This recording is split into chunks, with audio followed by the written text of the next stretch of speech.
Hi there, Jen and Paul here. This is our second video in a series of videos that we're making to document our 3-month stay here in Puerto Plata, Dominican Republic.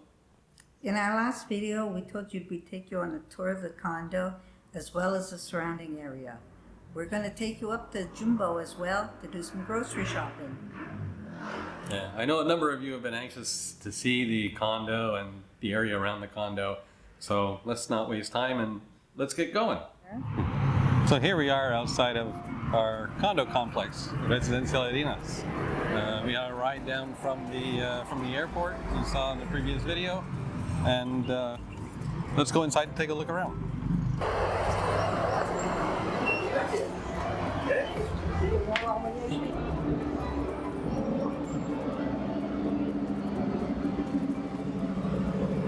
Hola, Rafael. There are 3 buildings in the complex. We're in this building here, up on the 2nd floor. Behind the complex we have a playground for the children, as well as a pool for use of those staying at the complex. Right, that was a quick tour on the outside of the complex. Not a whole lot to see. Parking lot and pool, playground. So let's go inside. All right, and this is our condo.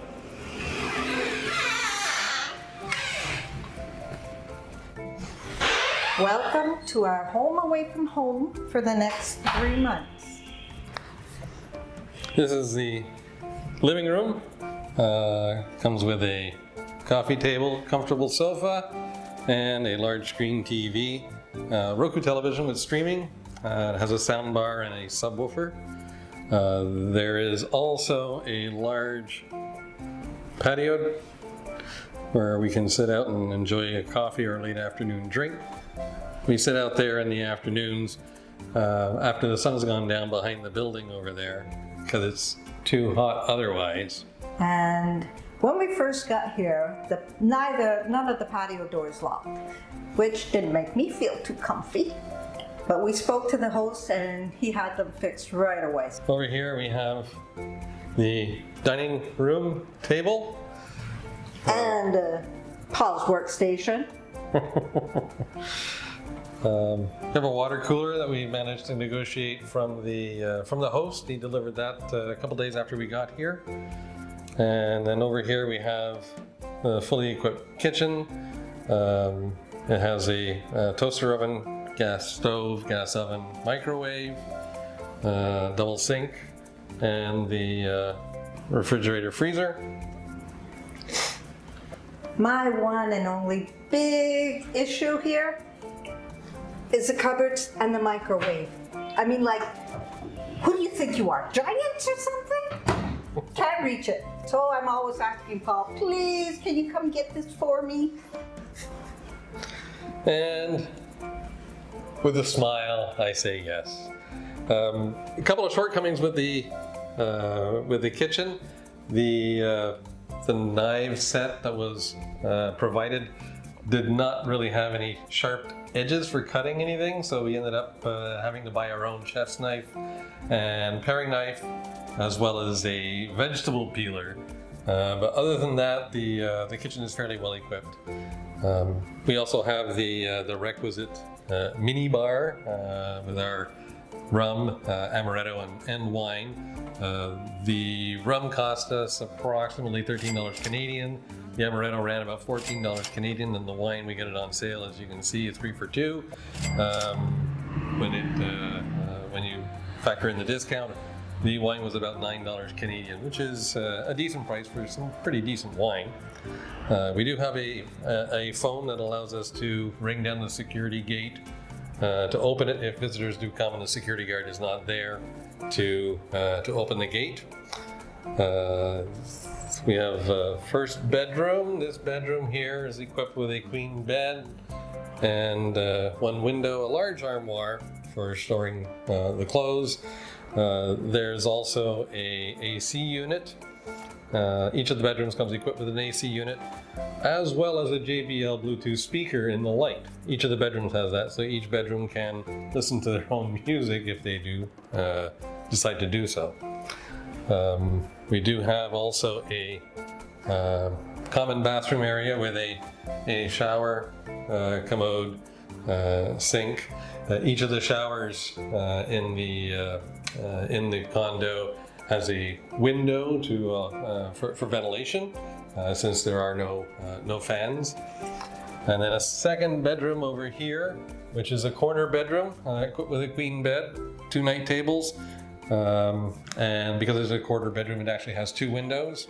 One of the windows looks out directly to the Malecon and the ocean, so you can see in the distance the ocean water, as well as some of the restaurants and bars that are on the Malecon, which tend to have parties late at night. And boy, do they party hardy. Late into at least 1 o'clock in the morning. That's early. That's sometimes later. It's more often than not much later. And then the last bedroom, the master bedroom here, equipped with a king bed, a couple of night tables, also has a window looking out to the Malecon, so it's difficult to go to sleep at night when the parties are going on, which are at all hours. There's a small armoire for clothes. There's also a television in here. It's an Android TV, so you can do streaming similar to the one in the living room, but we never have time to watch that. And because it's a master bedroom, it also has a master bath with two sinks, a commode, large shower, and Jen's favorite, the jet tub. I haven't had a chance to try it yet, but I will soon. And we'll give you an update as to how that went.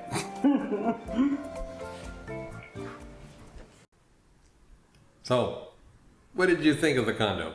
What do you think of the condo? I like it. It's small, it's quaint, has about everything we need.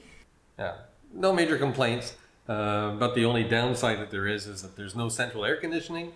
We do have air conditioning in the bedrooms, which is necessary for us to be comfortable to be able to sleep. But in the common area, there is a large ceiling fan that does work to circulate the air and helps us be more comfortable, especially at the end of the day. As the sun goes down, the air temperature tends to drop, and we open up the patio doors, turn on the fan to draw the air in from outside, and it lowers the temperature, so we're much more comfortable in the common areas and in the kitchen.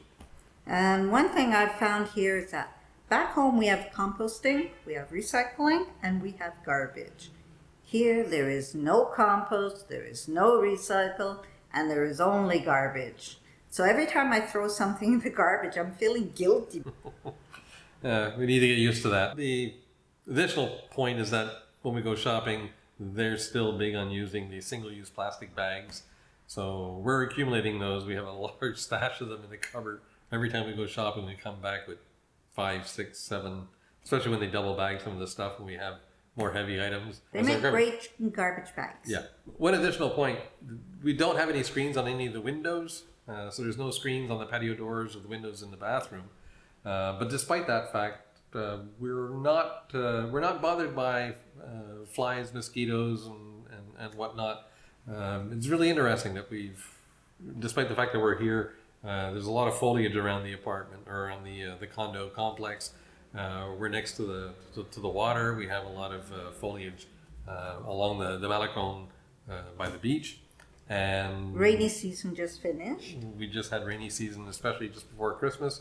There was a significant amount of rain, but despite that, we don't seem to be inundated with mosquitoes. At least not now. Let's knock on wood and hope that continues.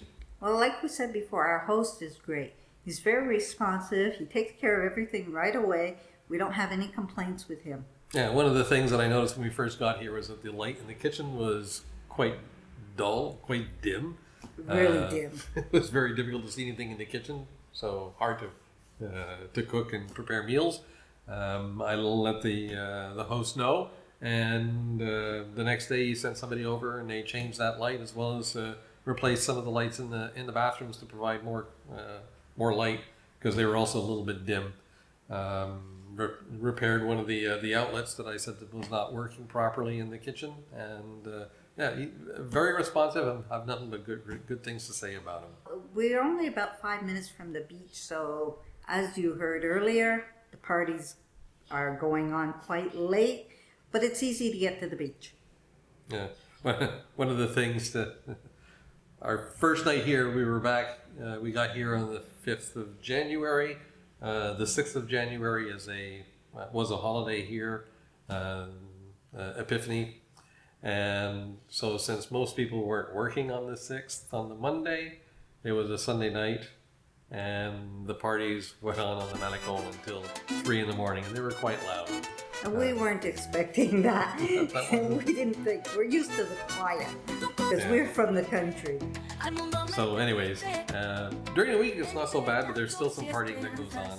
But when you get into Friday night, Saturday night, even Sunday night to a certain extent, the music and the partying starts around 10 o'clock or so, and it goes on till 1, 2, and sometimes up until 3. I think it was the other night, you said it was 3 in the morning, and that's when somebody like turned a switch, and then suddenly all the music went off. It's like night and day. That's the location. That's the condo and our environment here.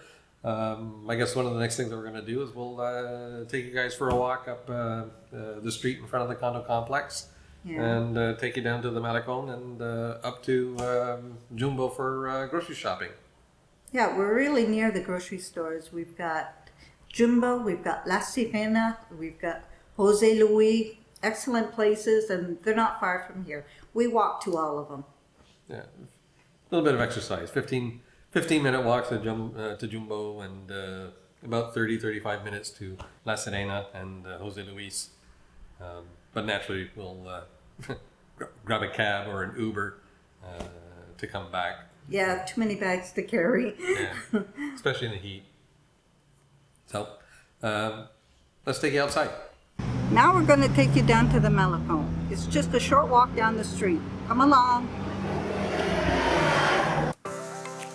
It all starts with a short walk down Calle de las Hermanas Mirabal, taking us down to the corner of Avenida de General Gregorio Luperón. Better known to everybody as the Malecon.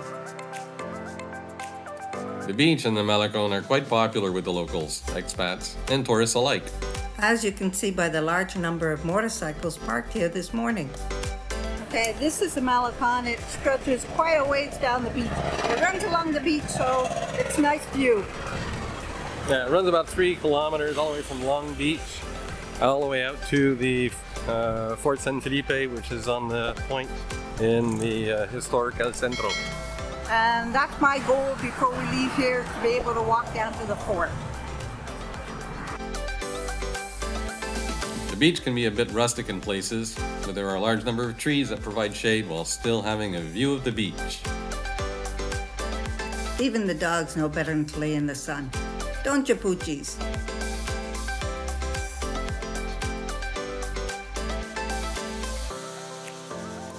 All along the Malecon, you can find various restaurant bars offering a wide variety of food and drink. Some are being renovated like this one, and they build around the trees.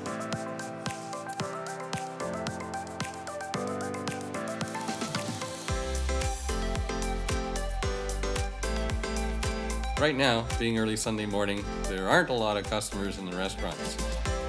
There are 4 beaches along the Malecon, and this one, Costa Rica, being probably the most popular. When the wind is right, they do kite surfing here.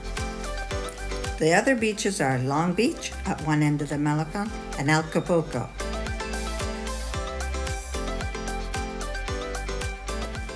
And this is the restaurant Costa Rica Beach, complete with their own lounge chairs.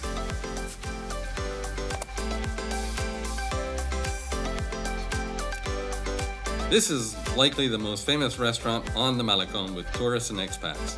Big Lee's, an American who moved here about 15 years ago, was bored and started the restaurant. One of the statues that was built when they developed the Malecon is Neptune, out on the small rocky island not far from shore. And of course, someone had to build a restaurant across from it and call it Neptune's Bar and Restaurant. In the future video, we'll tell you all about the history of the Malecone. Okay, we've crossed to the other side of the Malecone. Always a thrilling adventure, since while there may be crosswalks, we've never seen anybody slow down. Today was relatively easy being a Sunday. There are also bars and restaurants on this side of the Malecone too, and they tend to be a bit more modern. And we're almost home, just a little bit further. The Malecone's a nice walk. Sometimes it's a bit more crowded. Today it's actually been pretty quiet. It is Sunday morning.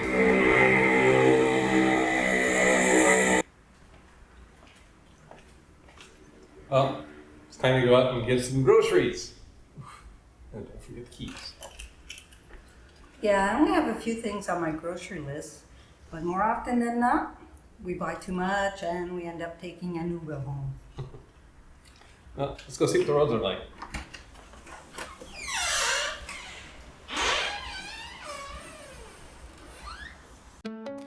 While the roads and sidewalks themselves are not as nice as the Malecone, Calle de las Hermanas Mirabal could be considered a main thoroughfare, linking Highway 5, the main route from the airport, to the Malecone.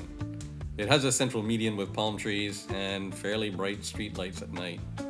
There are also a couple of popular restaurants along the avenue, but nowhere near as many as on the Malecone. In the future video, we'll try talking about some of the restaurants and letting you know how they are.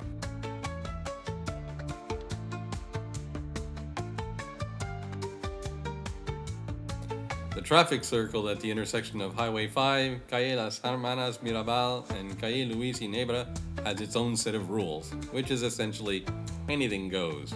There are no stop signs, no yield signs, and motorcycles go any which way they want and any which way they fit.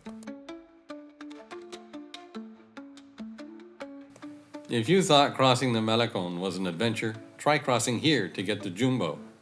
This is a Dominican crosswalk, a cutout in the boulevard so you can have a safe space to wait for traffic. Once safely across the traffic circle, the sidewalks and areas leading up to the Jumbo are well maintained. Jumbo, Spanish for Walmart. It's a one-stop shop for nearly anything, but at a price. Even the parking lot is large, like a Walmart.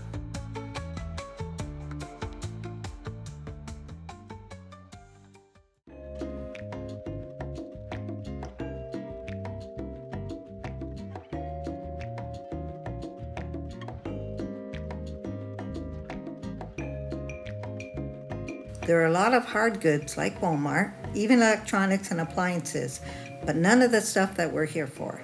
We're here for groceries. Nope, not clothes either.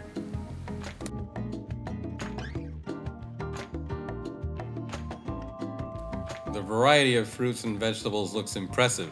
Some of it local, some imported. Of course, the imported items are more expensive. Potatoes, patatas, or sweet potatoes, yuccas are all staple roots vegetables here. By the way, the potatoes here are delicious, similar to Yukon Gold back in Canada. Yummy! Red and yellow onions and garlic are also staples here. Oh, and bananas. For fruits, they have watermelon and lechosa, or papaya, which is quite inexpensive, around 35 cents a pound, and a wide variety of citrus fruit.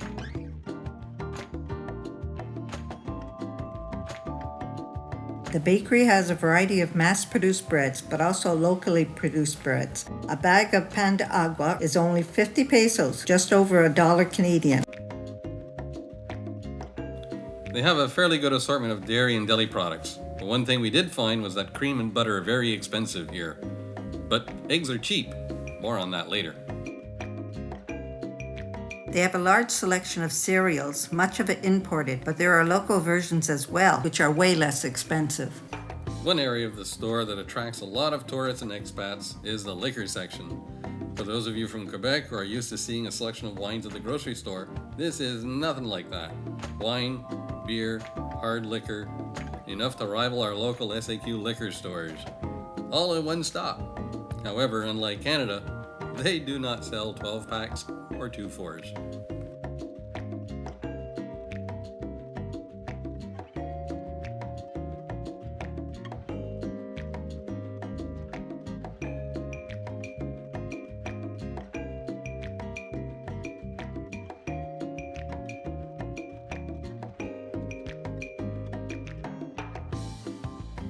No self-checkout here. All checkouts are staffed, although not on a Sunday. And like we said earlier, still using single-use plastic bags. Somewhat like a mini mall, there are a number of smaller shops behind the cash. Health food shops, pharmacies, ice cream and other treats, as well as cell phone kiosks. We'll tell you more about our cell phone experience in a later video. But let's check out some of the items we bought.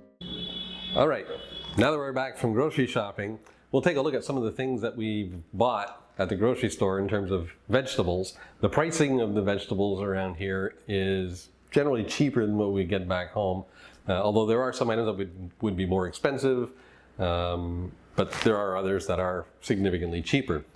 And so if we take a look at what we have right here in terms of vegetables and eggs, this was a total of $21 for these particular items.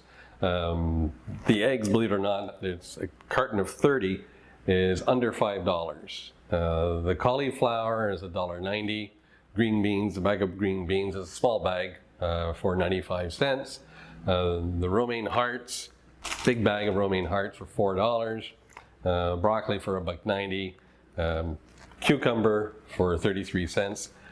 Avocado the size of a softball. Avocados are very inexpensive here. This is less than $1, 95 cents Canadian. We're talking Canadian dollar prices here. Radishes for $1.44. The red peppers were about $2.50, which is probably a little steep for this particular area. Red cabbage was $2.25. So as I said, the pricing of these vegetables and the eggs comes into around 21 bucks. There are some things that are a little bit more expensive, and then surprisingly, the local beer, El Presidente, a 6-pack of 12-ounce bottles, comes to about 15 bucks. But I can get a 700 ml bottle of Macorix dark rum for $13 Canadian. So I think I'll be doing a lot more rum drinking than beer drinking while we're here. So that was a quick tour of the condo and the surrounding areas, as well as a short trip up to Jumbo to get some groceries. Let us know what you think in the comments below. And don't forget to like and share this video and click subscribe so that you can keep up to date on our experiences here in the DR. We expect to be publishing many more videos. The next ones are going to cover probably a visit down to the El Centro Historical District in downtown, and perhaps even give you a little bit of history about the area around the condo, the avenue and the Malecon. So until next time, hasta luego. Adios.